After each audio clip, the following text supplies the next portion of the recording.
OIC පද්ම කුමාර තාම එළියද ඉන්නේ. ඇඳුම් ටික එහෙම ගලවලා යුනිෆෝම් එක ගලවලෙන් පැත්තකින් තියලා ලෑස්ති වන් මේ ජම්පරේ ඇඳ ගන්න. බලපංකෝ මේ වීඩියෝ එක පොඩ්ඩක් කාලා බලංකෝ උඹගේ මේ රෙකෝඩ් එක. පට්ට ලැජ්ජයි ඔය තමසගේ ළමයි අර මේ ඉන්නව නේද? ඈ?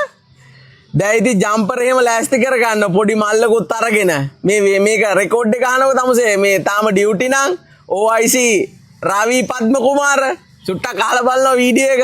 हेलो हेलो මම OIC මේ උත්තර කවුරු තින්නවද? ಇಲ್ಲ ಸರ್ එන්න මම ටිකක් අමාරු වෙట్లా ඉන්නේ මේ තලවිලට එනවා මහතුරු බර ගානක්.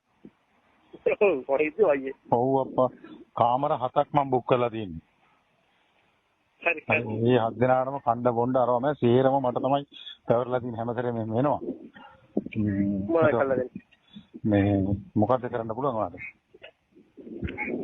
සේත් කවුන්ටර් එක කරලා දෙන්නකෝ. නෑ සවුන්ඩට නෙමෙයි අද කෙරෙන්න ඕනේ. මොකද දන්න කාමර වලට සල්ලි බඳින්න කියනවා. නැත්තම් තලවිල හින්දා වෙන කට්ටිය ගනී කියලා. එතකොට එතන දෙකයි මේ මෙතන මේ නිජාම් එකේ දෙකයි එහෙම බුක් කරලා තියෙන්නේ. හරි හරි මම පොඩ්ඩක් ගෙනන් කරුණ වෙట్లా ඉන්න සර්. හරි මම ඒක ඇඩ්ජස්ට් කරගන්න ඔයාලට මොනවද කරන්න පුළුවන් කියන්නකෝ.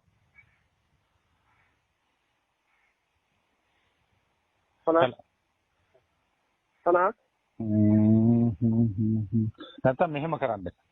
හරි 50ක් කමන්නේ මම ඒක වියදම් කරන්න. අර ලබන මාසේ දින එකක් එකට දෙන්න. එතකොට මට ඒක ඇඩ්ජස්ට් කරගත්තේ ලබන මාසේ ඕනේ නැහැ. හරි. OIC කමත් එපා වෙලා තියෙන්නේ බා මට දැන්. හරි මම පොඩ වෙලා ගිහලා එනවා. කමන්නේ ඒක ප්‍රශ්න නෑ. මට රෑ වුණා නේද? හරි හරි.